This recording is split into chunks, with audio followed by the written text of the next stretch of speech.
स्वागत है आपका हमारे खास शो में। मैं हूं आपके साथ ऋतु। पाकिस्तान का नाम सुनते ही पूरी दुनिया के जहन में केवल 3-4 तस्वीरें ही आती है, और ये तस्वीरें किसकी है आपको बता दूं दर्शकों, आतंकवाद, गरीबी और मानव अधिकार का उल्लंघन। लेकिन कमाल की बात यह है कि पाकिस्तान अपना एक पांव आतंकवाद की गर्त से निकाले बिना तरक्की करने का सपना देख रहा है, कर्ज के समंदर से बाहर आने की कोशिश कर रहा है। अब एक और ऐसी कोशिश जहां तेल निकालकर करने की यहां पर पाकिस्तान की सामने आ रही है। पाकिस्तान अपने तेल की खोज को आगे बढ़ाने के लिए सिंध के तट पर एक आर्टिफिशियल आइलैंड बनाने की योजना बना रहा है। पाकिस्तान आर्थिक संकट से जूझ रहा है और इसी बीच पाकिस्तान पेट्रोलियम लिमिटेड समुद्र में मिट्टी डालकर एक आर्टिफिशियल आइलैंड जो है वो खड़ा कर रही है, ताकि 24 घंटे बिना रुकावट तेल और गैस की ड्रिलिंग की जा सके। ये वही मॉडल है जिसको लेकर के कहा जाता है कि यूएई, जापान और चीन जैसे देशों के कई साल पहले ये आजमा चुके हैं। ट्रंप के उस दावे के बाद पाकिस्तान में बड़े तेल भंडार हो सकते हैं। अब वहां उम्मीदें इस समुद्री प्रोजेक्ट पर टिक गई है।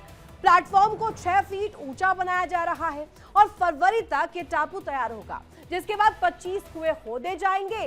सवाल सिर्फ इतना ही नहीं कि क्या ये तेल यहां से निकाला जाएगा, बड़ा सवाल ये भी कि क्या ये टापू पाकिस्तान की डूबती नाव को किनारा दे पाएगा, क्योंकि कोशिश इसी तरीके से की जाती है। और आपको बता दें कि लगातार जो हम प्रयास कर रहे हैं, साथ ही साथ जानकारियां अब आपको दे देते हैं। पाक का आर्टिफिशियल आइलैंड किस तरीके से जो है वो खड़ा करने की जो योजना है वो कैसे इफेक्ट करने वाला। पीपीएल समुद्र में एक आर्टिफिशियल आइलैंड बना रखा है पाक। यहाँ पर देखिए जो जानकारी मिल रही है, तेल और गैस की खोज को तेज करने के लिए आइलैंड की बनाने की जो कोशिश है वो की जा रही है, और इसके साथ साथ सुजावल तट के पास बनाया जा रहा आर्टिफिशियल आइलैंड। इसके साथ साथ आपको बता दें कि यहाँ पर आर्टिफिशियल आइलैंड को लेकर के जानकारी कि सिंध के तट से करीब 30 किलोमीटर दूरी पर सुजावल है, और ऐसे में ये साफ हो जाता है कि पाकिस्तान के कराची शहर से 130 किलोमीटर की दूरी पर सुजावल है।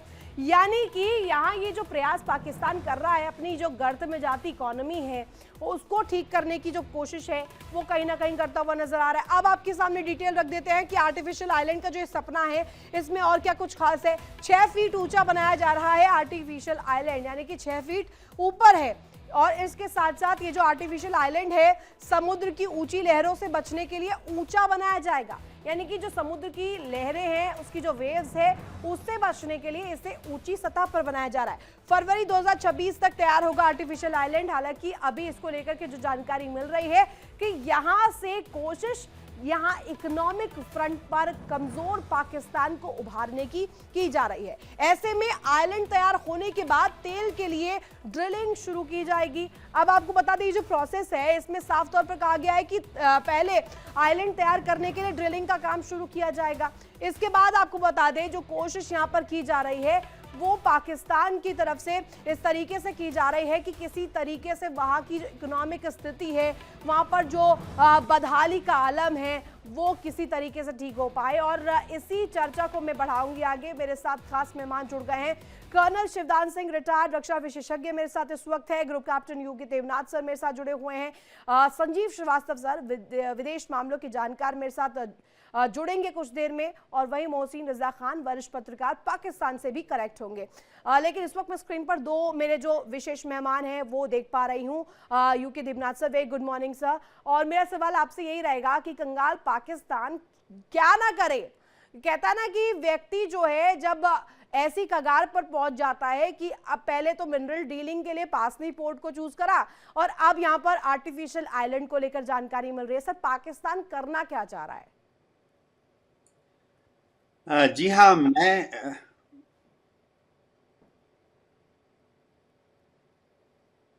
जी बोलिए यूके देवनाथ सर। जी हाँ, मैं सिर्फ पाकिस्तान के लिए यही कहना चाहता हूँ कि पाकिस्तान जो है जो भी करे सोच समझ के करे, भारत के साथ मुकाबला ना करे। और अगर आर्टिफिशियल आइलैंड बना रहा है तो दुनिया भर से बेहतरीन आर्किटेक्चर्स, साइंटिस्ट और समुद्री इंजीनियर्स को बुला के करे। रितु जी, हो ये रहा है कि पाकिस्तान जो है हर चीज में जब वो भारत के साथ मुकाबला करने की कोशिश करता है, हाँ। तो जाहिर बात है वो अपने लिए एक कहते हैं हिंदी में कि चादर से ज्यादा पैर फैलाने वाली कोशिश करता है। भारत का क्षेत्रफल, भारत की इकोनॉमी, भारत की पॉपुलेशन, हमारे यहाँ पर जितनी इंडस्ट्रीज हैं, हम पाकिस्तान से 3 गुना, 5 गुना, 7 गुना ज्यादा बड़े हैं। अगर पाकिस्तान एक आर्टिफिशियल इंटेलिजेंस आइलैंड को क्रिएट कर रहा है तो ये बहुत ही रिस्की वेंचर है ऋतु जी, क्योंकि समुद्र की वेव्स होती हैं, वो जरूरत के मुताबिक किसी भी आर्टिफिशियल आइलैंड को अगले 10 साल 15 साल में फिर से बहा सकती हैं। दुनिया भर में जहां पर भी दूसरे देशों ने ऐसे एक्सपेरिमेंट ट्राई किए हैं, चीन भी कोशिश कर रहा है, उनको बहुत चैलेंज का सामना करना पड़ा है। होता यह है कि समुद्र का जो आइलैंड है वो कॉन्टिनेंटल शेल्फ नाम की एक चीज होती है। समुद्री तट से आस्ते आस्ते समुद्र गहरा होता है। जैसे आप समुद्री तट से समुद्र की तरफ जाएंगे, 1 किलोमीटर के बाद समुद्र 100 फीट गहरा हो जाता है, 2 किलोमीटर के बाद समुद्र 200 फीट गहरा हो जाता है। अगर इस तरह का कॉन्टिनेंटल आइलैंड वो बनाने की कोशिश कर रहे हैं 130 किलोमीटर, जब भी समुद्र का ज्वार भाटा आता है, थोड़ा थोड़ा रेत फिर से वापस समुद्र चला जाता है।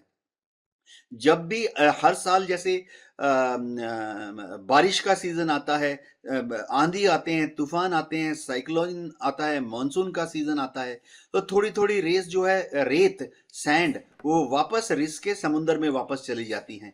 तो स्टेबलाइजेशन की प्रॉब्लम बहुत बहुत सीरियस होती है।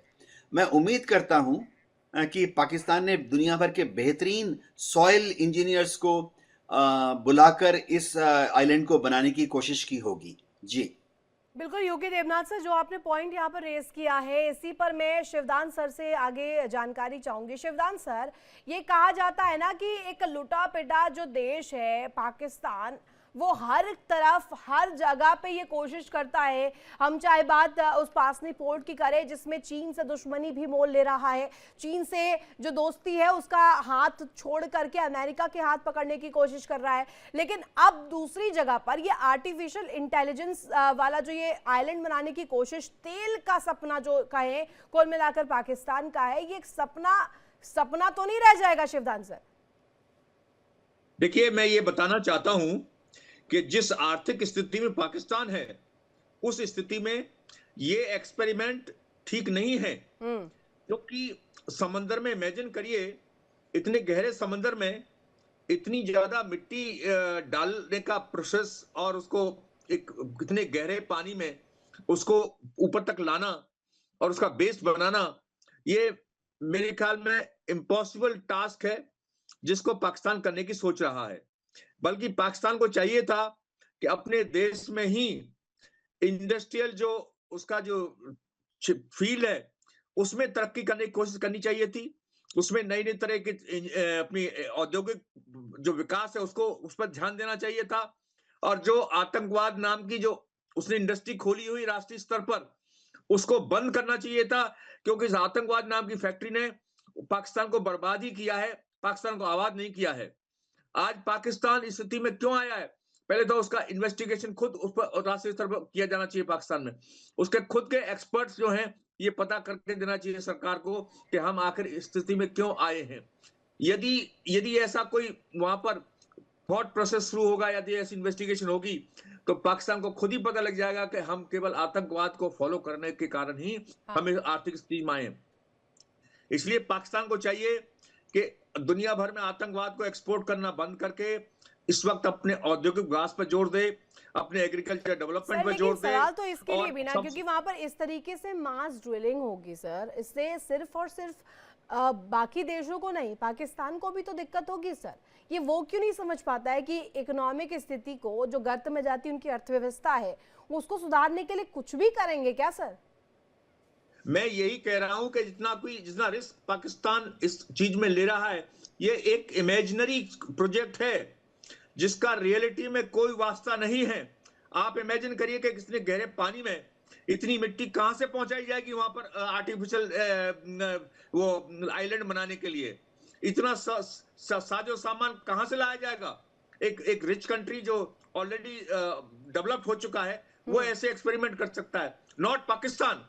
मान लो कल को ये प्रोजेक्ट सक्सेसफुल नहीं होता है तो कितना आर्थिक लॉस होगा पाकिस्तान को। तो ये पाकिस्तान स्थिति में नहीं है कि जो इस तरह के एक्सपेरिमेंट करे। उसको चाहिए कि अपने देश की आर्थिक स्थिति को सुधारने के लिए अपने देश में भूमि सुधार लागू करे, जिससे पूरे सब किसानों को उनकी भूमि मिले, सब मिलकर के खेती करें, पाकिस्तान में अन्न का उत्पादन बढ़े, और उसके साथ साथ जो पाकिस्तान में इंडस्ट्रियल जो ग्रोथ बंद हो गई थी उसको शुरू करे, और विदेशी निवेशकों को इनवाइट करे कि हमारे देश में इन्वेस्ट करिए। शिवदान सर, और इस पे जवाब लिया जाना बहुत जरूरी है कि आखिर ये जो तेल का सपना, इस तेल के खदान का सपना पाकिस्तान देख रहा है, इसकी नौबत क्यों आई है? ये मजबूरी है या रुचि है, ये पूछा जाएगा पाकिस्तान से। और इस वक्त मुझे ज्वाइन कर लिया है वरिष्ठ पत्रकार मोहसिन रजा सर ने। Very good morning sir, Pakistan से आप जुड़े हैं, बहुत शुक्रिया समय देने के लिए। सबसे पहले तो मोहसिन सर ये बताइएगा कि पाकिस्तान चाह क्या रहा है? मैं एक्चुअली इस बात को जानने में इंटरेस्टेड हूँ, क्योंकि हम कल जब इसी डिस्कशन में बात कर रहे थे तो पासनी पोर्ट को लेकर के बात हो रही थी। अमेरिका से एक डील साइन होती है पासनी पोर्ट को लेकर के, जहां से मिनरल डीलिंग का रास्ता आपका निकलता है, वहां से आप अपनी अर्थव्यवस्था को मजबूत करना चाहते हैं। और अब यहाँ पर ये जो तेल के खदान का सपना है सर, ये सपना कितनों पर भारी पड़ेगा, ये आप समझ रहे हैं? देखिए, पाकिस्तान को पूरा हक हासिल है कि वो अपनी सरजमीन के पे वो कोई भी काम कर सके, और उसे अपनी तरक्की के लिए हर काम करने की पूरी तरह आज़ादी है। तो अगर पाकिस्तान कोई ऐसा मंसूबा बना रहा है, उससे भारत को क्या परेशानी हो सकती है? आपको तो वेलकम करना चाहिए कि आपके सर आपको वेलकम हम करेंगे मोहसिन जी। आपने पहले ही लाइन में जब ये मेंशन किया कि आपको हक है, हमने कब बोला आपको हक नहीं है? आपके फंडामेंटल राइट्स है ये, लेकिन फंडामेंटल ड्यूटीज भी तो आती है ना उसके साथ। पूरी दुनिया को भी तो देखेंगे ना सर आप ग्लोबल लेवल पर, कि सिर्फ और सिर्फ अपने एक निजी स्वार्थ के लिए आप पूरी दुनिया को एक खतरे के साए में डाल रहे हैं। आप जानते हैं कितना मास वहां पे ड्रिलिंग होगा मोहसिन जी? तो देखिए, तरक्की के लिए कुछ खोना पड़ता है, कुछ पाना पड़ता है। तो सर इस स्टेक पर आप खोने पाने की बात कर रहे हैं, एक तेल के खदान के लिए आप इस तरीके से स्टेक पर लगा सकते हैं, ये आप कह रहे हैं? हाँ, तो ये अगर तेल निकल रहा है और तेल के वहाँ से इम्कानात हैं, तो आपको खुश होना चाहिए। आप ईरान और रूस से तेल लेते हैं, तो आपको आपके हमसाये से तेल मिल जाएगा, और दुनिया में भी एक अच्छी तरक्की की यूएई ने कोशिश की है, रशिया ने कोशिश की है, कई ऐसे जो देश हैं उन्होंने कोशिश की है, लेकिन उनके जो ज्योग्राफिकल जोन्स है वो थोड़े डिफरेंट है सर। ये बात आपको समझनी चाहिए। रशिया की बात करें, उसने कॉन्टिनेंट में एक ऐसी जगह को चूज किया था जहां से ये शायद जो प्रशिक्षण है या इस तरीके की जो कोशिश है वो दिक्कत नहीं देगी दुनिया को। तो आप तो मध्य इधर आकर के भारत के बगल में कर रहे हैं सर, आप कहां करेंगे? सिंध में ही करेंगे ना इस प्रशिक्षण को। तो भारत के बगल में क्या कोई काम नहीं किया जा सकता? अरे भारत के बगल में बिल्कुल करिए सर, आप कर भी रहे हैं। आप तो पासनी पोर्ट का भी किया, लेकिन भारत ने उसको कुछ लेकर के कहा नहीं कहा, क्योंकि उससे भारत पर इफेक्ट नहीं पड़ेगा। लेकिन यदि भारत पर इफेक्ट पड़ेगा तो मोहसिन रजा आपको जवाब देना पड़ेगा। तो आप बेफिक्र है, कोई भारत पे नेगेटिव इफेक्ट नहीं पड़ेगा। ये आपके कहने से थोड़ी हो जाता है, ये आपके कहने से थोड़ी हो जाता है। संजीव श्रीवास्तव जी भी मुझे ज्वाइन कर चुके हैं, विदेश मामलों के जानकार हैं, उनके पास भी मैं जाना चाहूंगी। यूके देवनाथ सर भी वेट कर रहे हैं और शिवदान सर भी मेरे साथ जुड़े हुए हैं। यूके देवनाथ सर ये कह रहे हैं कि भारत पर कोई असर नहीं पड़ेगा, ये तैयार है अपने चिट्ठे को लेकर के, कह रहे हैं कि भारत पर इसका कोई इफेक्ट नहीं होगा।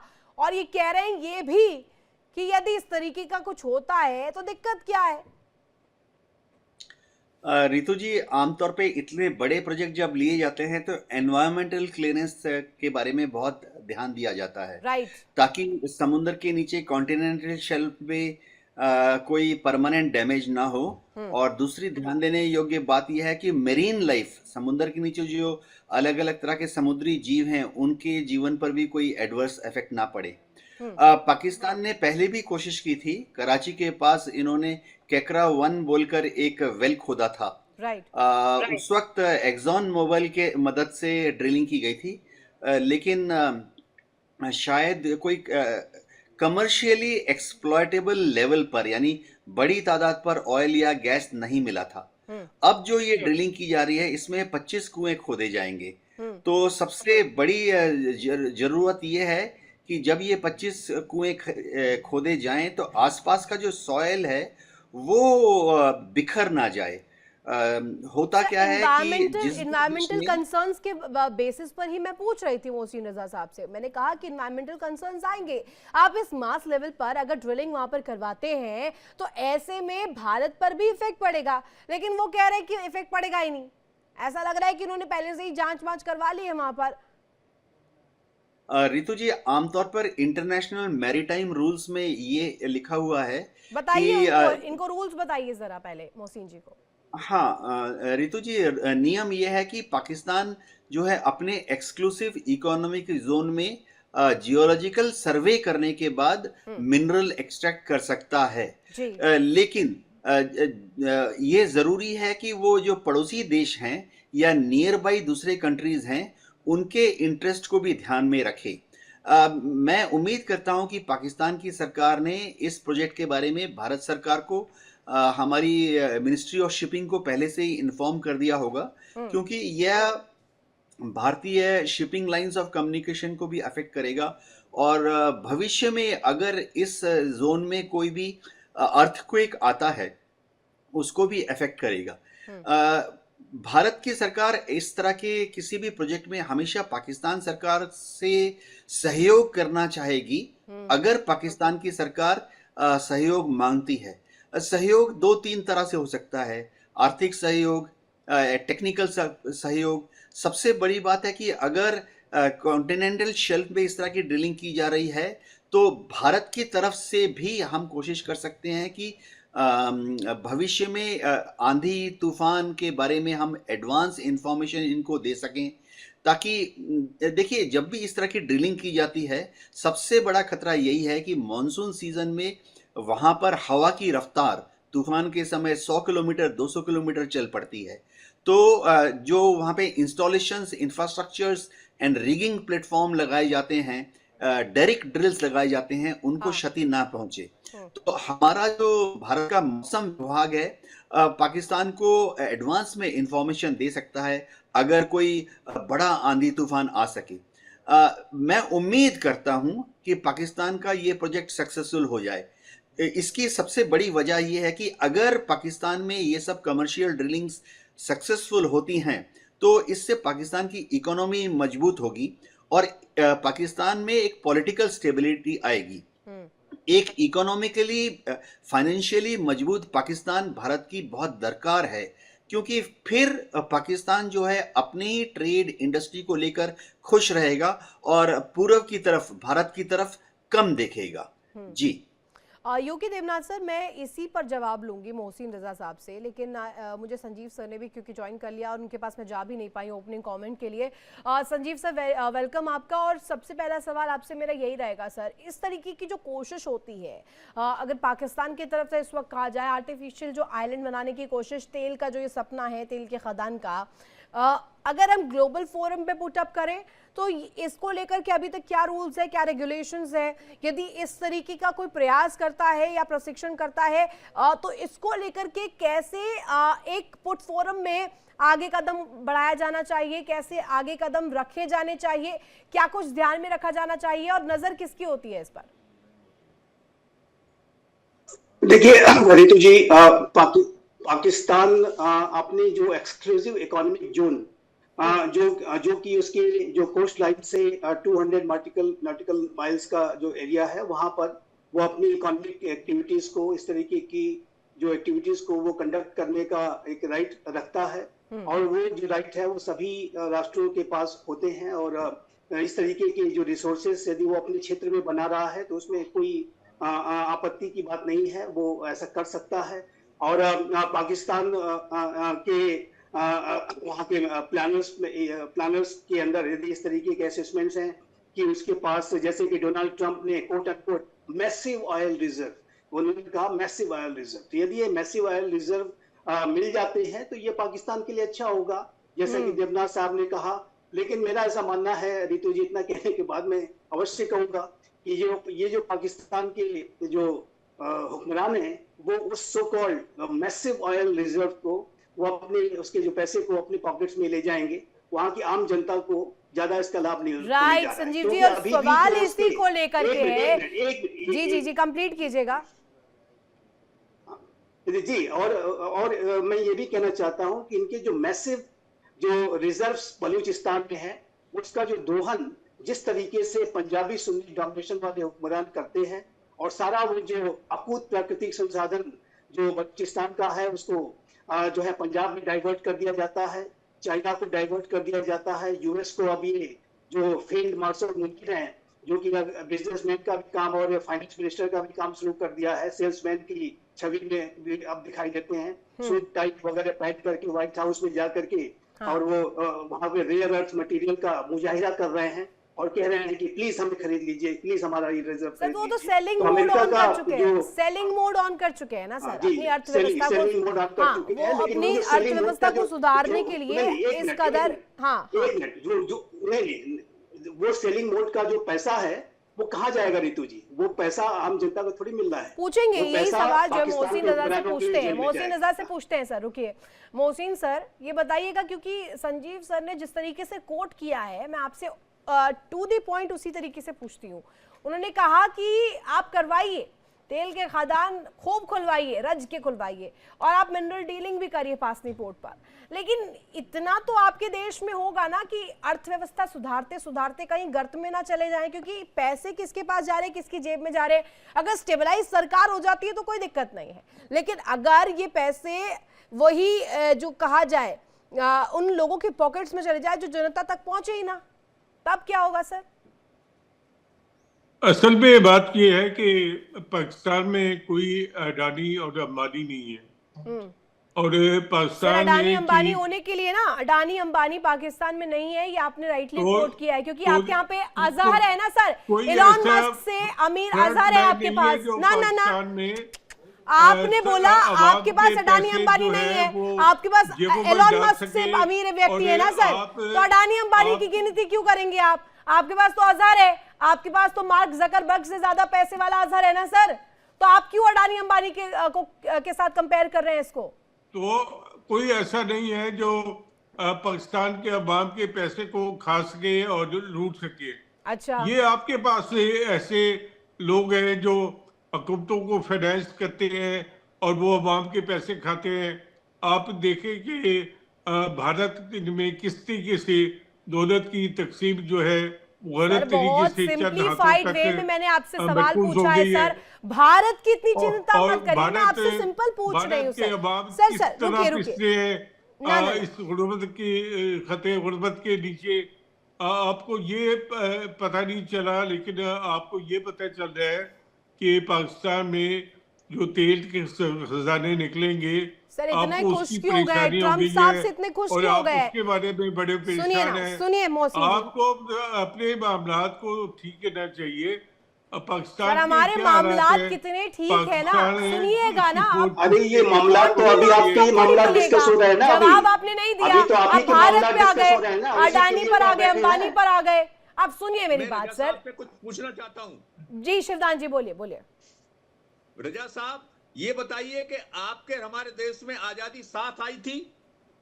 हमारे देश में भूमि सुधार जिसको लैंड रिफॉर्म बोलते हैं वो 47 के बाद इमीडिएटली लागू किया गया, जिससे प्रॉपर प्रजातंत्र जो डेमोक्रेसी एस्टेब्लिश हो सके। राइट, क्या आपके देश में भूमि सुधार लागू हुआ है? शिवदान से पूछ भी क्या रहे हैं आप? वहां पर तो सेना लेती है ना कॉल, वहां पर थोड़ी सरकारें कॉल लेती है, इनके तो ऐसा है। सेल्समैन पहुंचते हैं ट्रम्प के इसके पास। इसके साथ साथ आतंकवादी कैंप जो आपके चल रहे हैं सरकार के पैसे पर, इनके लिए कहां से खर्चा आ रहा है? क्या ये जनता का पैसा नहीं खर्च हो रहा है इनके ऊपर? तो ये पूरे देश में खुले ठीक है ठीक है, अब रजा साहब जवाब देंगे, रजा साहब जवाब देंगे इस जवाब का। बताइएगा सर कि यहाँ पर शिवदान सर जो कह रहे हैं वो कह रहे हैं साथ साथ हम लोग आजाद हुए, भारत तो इतनी आगे बढ़ गया, चांद तक छू रहा है, लेकिन आप लोग तो अभी भी इस तरीके से एक पासनी पोर्ट पर मिनरल डीलिंग का रास्ता खोजते हैं या तेल के खदान बनाने के लिए यहाँ पे कोशिश करते हैं, बस इसलिए ताकि आपकी इकोनॉमिक स्थिति थोड़ी सी मजबूत हो जाए, थोड़ा सा उभर जाए पाकिस्तान और वहां पर तेल, आटा, चावल, अनाज, पानी ये आ जाए। सर यही है ना? ये सब कुछ पाकिस्तान में है। आप गलत तस्वीर पाकिस्तान की पेश करनी है। सर वीडियोस है मेरे पास, काफी वीडियोस है सर, बहुत सारी वीडियोस है। एक ट्रक आता है और लड़ाई हो जाती है एक बोरी आटे के लिए, एक बोरी आटे के लिए सर। इस तरह की बहुत सारी वीडियोस इंडिया के बारे में है। निकालिए सर, एक वीडियो निकालिए आप मेरे सामने। के बारे में है, इंडिया में अकलियतों के खिलाफ भारत के पास तो सरप्लस है सर, भारत के पास सरप्लस है, भारत की बात ना करें। ट्रंप ने तारीफ क्या कर दी, इतने ज्यादा खुश हो गए कि पासनी पोर्ट पर भी मिनरल डीलिंग करवाइए और सिंध में भी तेल के जो खदान है वो खुदवा दीजिए। रितु जी, पाकिस्तान को अभी अपने को उद्यमी बनाना पड़ेगा। पाकिस्तान के ऊपर 283 बिलियन डॉलर का कर्जा है, यानी पाकिस्तान की ग्रॉस डोमेस्टिक प्रोडक्ट जो इन एनुअल प्रोडक्ट होती है उसका 70%। तो ये बहुत ही high debt to GDP ratio है। ऐसे में पाकिस्तान को उद्यमी होना पड़ेगा और अपनी इंटरनल रेवेन्यू जनरेट करनी पड़ेगी। पाकिस्तान को करना क्या है? पाकिस्तान को दो तीन चीजें करनी पड़ेंगी। एक तो है कि शायद पाकिस्तान को भारत की बजाय, भारत से दुश्मनी की बजाय भारत से मित्रतापूर्ण संबंध बढ़ाने चाहिए। देखिए, पाकिस्तान की जीडीपी कैसे बढ़ेगी? पाकिस्तान अगर भारत के साथ मित्रतापूर्ण संबंध रखता है तो हम पाकिस्तान को मोस्ट फेवर्ड नेशन का दर्जा दे सकते हैं। तो जैसे ही हम पाकिस्तान को MFN मोस्ट फेवर्ड नेशन का दर्जा देते हैं तो भारत और पाकिस्तान के बीच में रास्ते खुल जाएंगे, व्यापार बढ़ेगा और पाकिस्तान की जीडीपी ऑटोमेटिकली 2% बढ़ जाएगी। पर वो सर एक और चीज जो पाकिस्तान कर सकता है, सारी बातें कर रहे हैं लेकिन ये होगा कैसे? वहां से तो आतंकवाद परोस रहे हैं, फिर दोस्ती कैसे होगी सर? पॉइंट इज दिस ना। मैं मोहसिन रजा साहब से इसी पर जवाब चाहूंगी। रजा साहब, सुना आपने यूके देवनाथ सर क्या कह रहे हैं? वो कह रहे हैं कि दोस्ती का हाथ बढ़ाइए, पाकिस्तान के लिए बेहतर होगा। लेकिन आप तो जब आपसे सवाल पूछा जाता है तो अडानी अंबानी इन तमाम चीजों को लेकर के गिरने लग गए थे। सर, अपनी देश की अर्थव्यवस्था बढ़ाइए ना। सहयोग चाहिए होगा, सहयोग भारत देगा, खुले तौर पर देगा। भारत इतना ही दिलेर है सर। भारत की दिलेरी तो अपनी जगह है, लेकिन मैं समझता हूँ कि जब तक भारत में एक मीडिया जो है एक खास नैरेटिव को फैलाता रहेगा तो कभी पाकिस्तान और इंडिया में दोस्ती नहीं हो सकती। रजा साहब, भारत किसको खिलाता रहेगा? क्लियर नहीं आई आपकी आवाज। एक खास नैरेटिव को पाकिस्तान के खिलाफ एंटी पाकिस्तान फीलिंग्स को जो बढ़ाता रहेगा। अच्छा, अब पाकिस्तान अपने इलाके में एक जजीरा बना रहा है और अपनी तरक्की के लिए वहां से तेल निकालना चाहता है। अच्छा। लेकिन परेशानी आपको पड़ गई है, आप सुबह परेशान होंगे उससे कितना सोचते हैं ना पाकिस्तानी भारत और के आपको, लिए। मैं आपकी बात से समझ गई हूँ कितना ज्यादा सोचते हैं, कितनी गंभीर है आप लोग, भारत की समस्या को कितना समझते हैं सर। पाकिस्तान को आप बेसिक करें। आप को अगर वहां से असला मिलता है तो आप उसमें से भी ISIS को निकालने पे तुल जाती हैं। ये बातें ठीक नहीं है। असला ऐसे ही नहीं जोड़ा है मैंने पाकिस्तान से। को अपना मैंने जो खबर को मैंने सुनाया था ब्रेकिंग न्यूज में, वो हमने प्रूफ के साथ विद पिक्चर्स दिखाई है सर। पाकिस्तान में ऐसा नहीं होता होगा, मुझे पता है वहां पर नहीं होता होगा। हमने पिक्चर्स दिखाई है सर, ISI प्रूफ के साथ सर। तो आपका तो एजेंडा है कि सिर्फ मेरा एजेंडा नहीं है सर, ये आपकी दिक्कत है अगर कि जब आपसे पूछा जाए पाकिस्तान अगर तेल निकाल रहा है रायता तो बनाते क्या रहिए तेल बात निकालना का। गुनाह है? क्या तेल निकालना गुनाह है? क्या मिनरल्स निकालना गुनाह है? मैंने कहा ही नहीं सर गुनाह है, पैसे किसी को भी देता है, मैंने कहा ही आपके नहीं। पेट में क्यों दर्द उठता है? मैंने कहा ही नहीं कि गुनाह है, मैंने कहा आप रज के निकालिए, भारत समर्थन देगा। लेकिन ऐसे थोड़ी सर कि एक तरफ आपकी जनता जो है त्राही त्राही करे, पॉकेट्स आप शहबाज शरीफ के भरवा रहे हैं या आपके मुल्ला मुनीर की? अब आपको मुनीर जी बोलना नजर आ गए हैं। आपको जो है ये बातें शोभा नहीं देती कि आप पाकिस्तान के जो लीडरशिप है उसके बारे में ऐसी मुझे रिवाज क्या थे। शोभा देता है क्या नहीं देता है सर, वो मुझे बखूबी पता है। आपने भी तो अडानी अंबानी आप किया ना, तो जब आप ढंग से बात कर रहे थे तब से तो मैंने ढंग से बात की। आप अभी अडानी अंबानी पर आए तो मैंने शुरू कर दिया, तो और अब आप जेल नहीं लेंगे, है ना। मेरे को ये बताइए, अजहर साहब ने क्यों कहा, आपके अजहर जी, आप करते हैं ना कोर्ट वहां पर, अजहर जी ने क्यों बोला एलन मस्क से अमीर है वो? आपके यहाँ पे भी तो अमीर है, आप अडानी अंबानी से कंपेयर भी कैसे कर रहे हैं सर फिर? मैं ऐसे कंपेयर कर रहा हूँ कि अडानी अंबानी हाँ। की आप आप लोगों के वो अन्नदाता है। सारा मीडिया उन्होंने खरीद लिया है, और सारा मीडिया आप खरीद लोग लिया जो सर, है, आपको जानकारी मिल गई पाकिस्तान में इस बात की? और आई एम आप डिलाइटेड बाय दिस सही बात कर इंफॉर्मेशन, रहे आई हैं एम कि ये आप डिलाइटेड। में हिम्मत नहीं है। आप मोहसिन जी, आई सिर्फ am delighted by this information कि मीडिया खरीद लिया है। ये आपको पाकिस्तान में बैठ के जानकारी मिल रही है सर? किसने बताया, कहां से मिला, ये सोर्स क्या है मुझे बताइएगा। ये गोदी मीडिया जो है, जो एक शब्द आप सोशल मीडिया पर सुन के आ जाते हैं, गोदी मीडिया। ये गोदी मीडिया का राग अलापने के बजाय आप अपनी अर्थव्यवस्था को क्या सुधारें ना सर। ये बोलिए कौन ना, सा शहबाज मीडिया है? शरीफ जो है चले ये जाते तो हैं मुझे ट्रम्प के बताया पास, आईएमएफ के पास, फिर मैं वापस आऊंगी उसी टोन में, उसी पिच पर, तो आप कहेंगे कि आपको शोभा नहीं देता। आप मुझे बताइए ना, क्यों आईएमएफ के पास लोन लेने जाते हैं? फिर जो पैसे आप तेल की खदान बनाने में लगा रहे हैं, देश में लोगों के खाने के लिए लगाइए ना फिर। आप बड़ी परेशान है पाकिस्तान तेल मेहर तो निकालना आप चाहता है खाइए इस सर, संबंध से। भारत के ऊपर, आपकी भारत बड़ी के ऊपर मेहर परेशानी खाइए है। सर, हाथ जोड़ के मुझे विनती समझ है। नहीं आ रही ये कि आपको आतंकी क्यों एक्टिविटी जो है परेशानी छोड़ है। दीजिए, आपको एक गर्त में ले डूबेगी सर। वो पाकिस्तान को किसी भी कुछ भी करे, आपको क्या परेशानी है? हमें कोई परेशानी आप नहीं है, हमें कोई खामखा परेशानी नहीं है। We are not obsessed with Pakistan, हमें पाकिस्तान से कोई मतलब नहीं है। लेकिन ग्लोबल फ्रंट पर अगर कुछ चीजें आएंगी ना, तो भारत में डिस्कशन होता है, पाकिस्तान में नहीं होता होगा, वो मुझे नहीं समझ आता, है ना। पाकिस्तान में नहीं करते होंगे आप लोग डिस्कस, लेकिन हमारे यहाँ पे तो बखूबी डिस्कस किया जाता है, हर जगह को लेकर डिस्कस किया जाता है। कल हमने F-35 पर भी डिस्कशन की है, हमने वेनेजुएला पर भी डिस्कशन की है, हमने हर चीज पर डिस्कशन की है सर। पाकिस्तान में बोलने की आजादी नहीं होगी, मुझे ऐसा लगता है, इसलिए आप इस तरीके की बातें कर रहे हैं। तो आपको पाकिस्तान के बारे में बोलने की आजादी है, लेकिन इंडिया के बारे में बात करने की आजादी नहीं है। हम इंडिया के बारे में, आप सर इंडिया डेली देखते हैं? इंडिया डेली देखते हैं आप?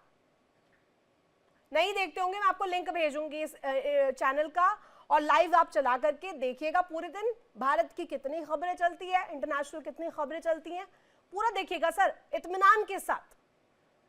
संजीव सर, मैं आपसे सवाल करना चाहती हूँ, पाक जो है दर दर भीख मांगता है, इसी तरीके से मैं कोट करना चाहूंगी, क्योंकि यही आदत है, चाहे आईएमएफ के पास जाना हो, अमेरिका के पास जाना हो, चीन के पास जाना हो, लेकिन आतंकवाद के लिए इनके पास बहुत पैसा है, आतंकवाद तो बखूबी करेंगे। और जब सवाल किया जाएगा तो अडानी, अंबानी, मोदी, पता नहीं क्या क्या करते हैं। संजीव सर, देखिए, पाकिस्तान में अडानी अंबानी जैसे जो बड़े और विजनरी उद्योगपति नहीं हो सकते, क्योंकि वहां पे तो सारा जो बिजनेस का काम भी सेना ही करती है। सेना ही वहां पे आर्थिक तंत्र को भी कंट्रोल करती है, ये हम सब जानते हैं। फौजी फाउंडेशन, आर्मी वेलफेयर ट्रस्ट, बहरिया फाउंडेशन इत्यादि इत्यादि, जो पाकिस्तान की सेना के जो रिटायर्ड जो आर्मी के जनरल्स हैं, वो अपनी सर्विस पीरियड के जो ऐशो आराम को जीवन काल तक और आजीवन बनाए रखने के लिए वो कंपनीज के सीईओ बन जाते हैं। छोटी से छोटी वस्तुओं से लेकर के एयरलाइंस के बिजनेस को ये पाकिस्तान की सेना रन करती है, अनअकाउंटेड मनी होती है। और एक बात मैं कहना चाहता हूँ कि इसमें, आपको मैं बोलने का समय दूंगी, सुनिए ना सर, इसी पे ऐड करिएगा।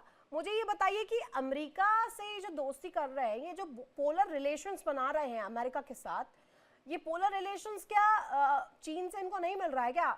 वहां से खत्म नहीं हुआ इनका, इनके इरादे पूरे नहीं हुए क्या? अमेरिका के पास भी जाना पड़ गया, या इसलिए कि अभी पूरी तरीके से ग्लोबली जो है एक्सपोज हो गए हैं कि वहां तो गधे बेचते हैं, गधों से इनकी इकोनॉमी चल रही है, ऐसा है क्या सर?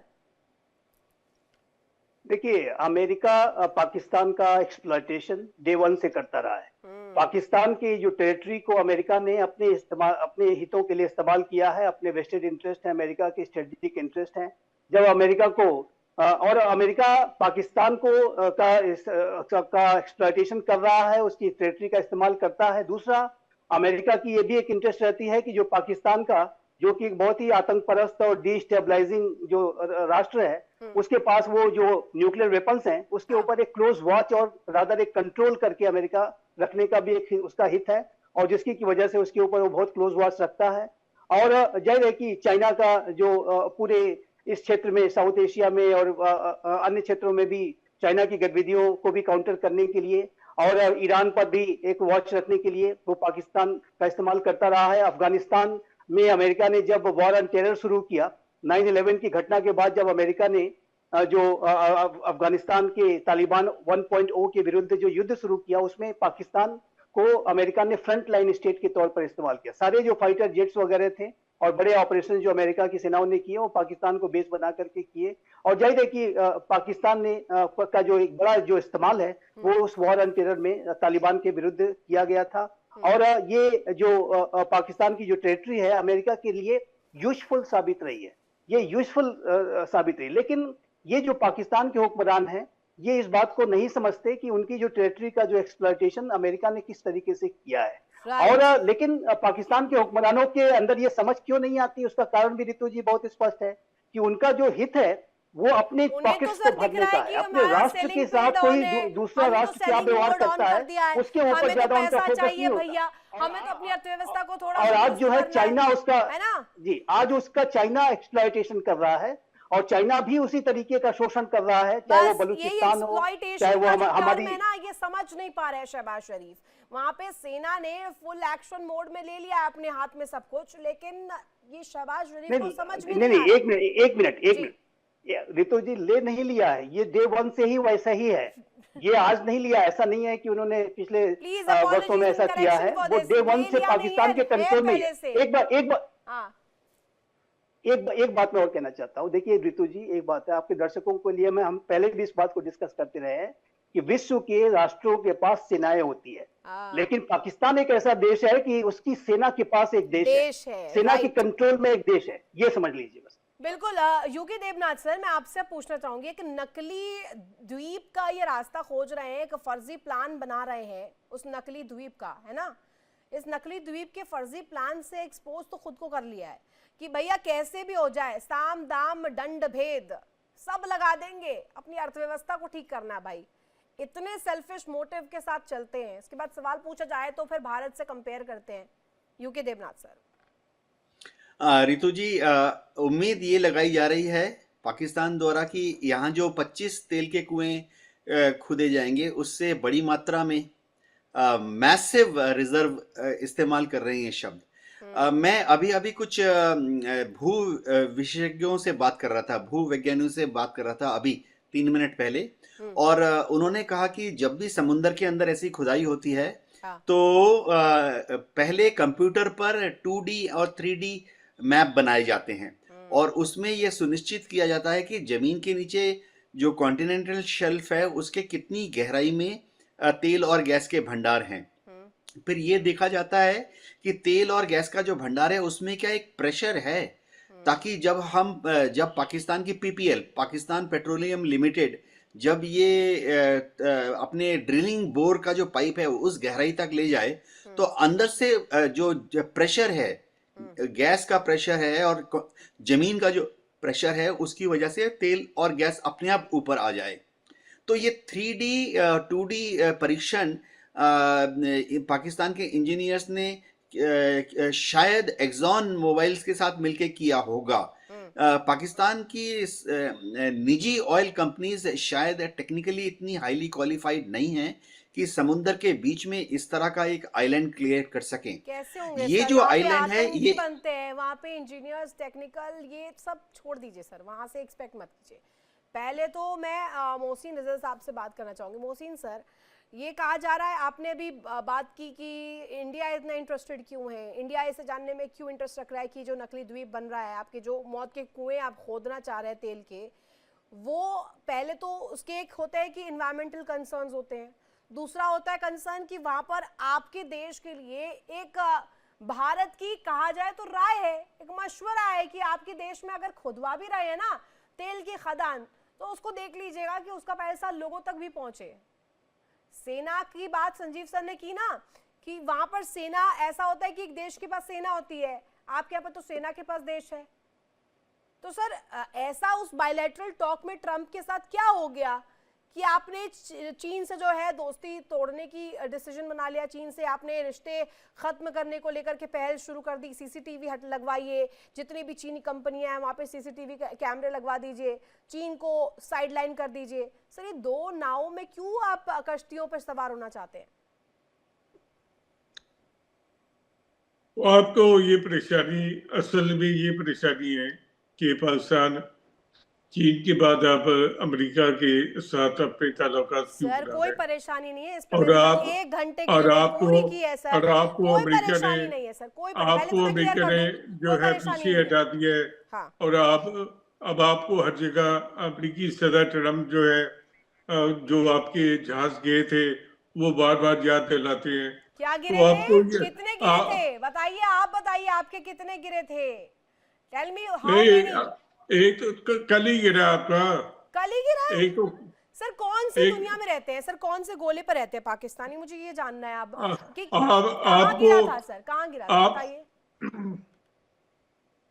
पूरी दुनिया जानती है कहाँ गिरा था, लेकिन अरे सिर्फ दुनिया को क्यों जनवा रहे, जब डिबेट में इंडिया आकर डेली के की जिक्र कर रहे थे एंकर को नहीं बताइए ना पता फिर। कि कहाँ जहाज गिरे बताइए थे। कहाँ पे गिरा था? पूरी दुनिया जानती मोहसिन रजा है, कहाँ पूरी गिरा था दुनिया में गोला? उसकी बोट बताइए आपका। चाहिए, पूरी दुनिया में जगसाई हो रही है आपकी, आते हैं पूरी एक दुनिया शिगुफा ले आपको जाते हैं, एक यहाँ थू पर कर रही है आग लगा कि के जाने की कोशिश करते हैं, आपकी बताइए एयरफोर्स ना। से किस तरीके से एक छोटे से मुल्क पाकिस्तान से मार खाई। और हमने पाकिस्तान से देखा भारत ने मार कि खाई? आपके सर एक आपकी बार, एयरफोर्स एक किस मिनट तरीके से तबाही के सुनिए। धारे पे पहुंच रही अरे है। अरे और कल भी दुबई के एयर शो में आपका जहाज गिर गया पूरी ठीक है दुनिया के ठीक सामने। है। किसने लिख आपको के दिया स्क्रिप्ट सर? स्क्रिप्ट किसने लिख के दिया आपको बोलने के आपको लिए? ये स्क्रिप्ट किसने लिख के आपको दी है सर? शहबाज जी ने इन नाकामियों या को मुनीर जी ने? अपनी ठीक करना चाहिए और आप अपनी एयरफोर्स को बेहतर बनाना चाहिए।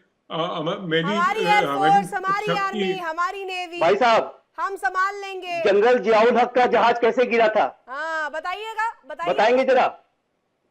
तो जनरल जियाउल हक का जहाज किसने गिराया था? कैसे गिर गया था? संजीव किस सर, तरीके रहने का दीजिए, जहाज इनकी आपके पास डूबती है? आग को मत पकड़िए आपके सर। सेनाध्यक्ष उसमें मारे जा रहे हैं, डूबती नब्ज़ है बताइए इनकी। किस तरीके का जहाज आप और रखते हैं? मोहसिन रजा साहब जा करके रिवाइंड करिएगा। आपके सुनिए पास है। संजीव सर रुकिए अगर मोहसिन आप रजा, मोहसिन रजा जहाज पाकिस्तान में बैठे हैं ना, रिवाइंड करके ऑपरेशन सिंदूर का वो क्लिप्स देख लीजिएगा। पाकिस्तान में दिवाली मनी थी ना रातों में, कैसे भारत ने दिवाली मनाई थी ना, आप लोग तो कंफ्यूज रह गए थे, 5 गिरे 6 गिरे, कितने जेट गिरे आप अभी तक डिसाइड नहीं कर पाए। सर जाकर के क्लिप जरूर देखिएगा और उसके बाद आकर के डिबेट दोबारा करिएगा कि कैसे आपके यहाँ पर हमने क्या कुछ किया था।